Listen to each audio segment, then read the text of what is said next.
Hello friends, welcome to lecture series of automobile engineering. Friends, we have already covered gearbox, transmission system, all these topics. I request you all to watch this all video and link is provided in the description box. Also, I would like to request you kindly like, share and subscribe my YouTube channel to motivate me to bringing more lectures. So let us start. Friends, in this lecture we are going to study a disc type braking system. In previous lecture we have studied types of braking system. In that we studied drum type brake or internal expanding type brake. So here in this lecture we will going in detail with disc type braking system. Basically the disc type braking system consists of two parts. One part is a rotating part and another is a stationary part.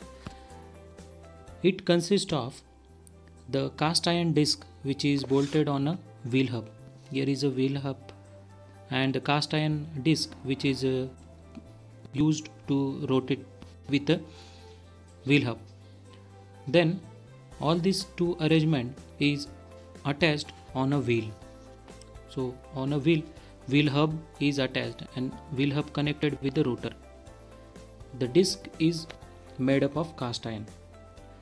Friends, this as when we applied the brake, the very high amount of heat generated inside.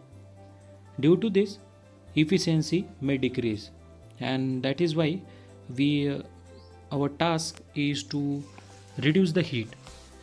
So we provide the holes on the disc like this one. This hole is allowed to remove the heat from the disc. So this one is a rotating part. Now second part is stationary part. In stationary part, caliper we used. Caliper frame consists of piston and the pair of brake paddle. Here is a brake paddle is there. Here brake pad. A pair of brake pad. This brake pad is connected to the piston with the help of some retaining spring or pins. So as when we release the brake, it will move to piston in its original position. As I said, this is the stationary part. So this stationary part is connected with some axle casing or stub here. So these are the simple two major parts in a construction of disc type braking system. So let me move to its working or its operation.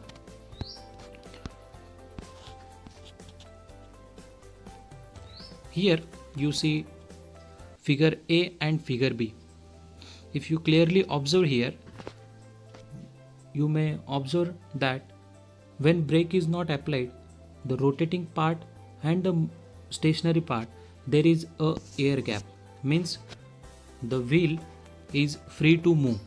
There is no contact of the pad and the disc. This is the position. When we applied the brake, the hydraulically actuated piston here, this one, is moved friction pad into contact with the disc here. Means when we applied the brake, the high pressure fluid coming from this side and allow piston to make contact with the moving disc and apply equal and opposite forces in both the side here. And because of this, the high amount of friction is generated between rotor and the brake pad, and hence the vehicle is going to decrease its speed and at some distance it will stop. So in this way the function of disc brake is there. Friends, basically the disc brake is mostly used in motorcycle and cars.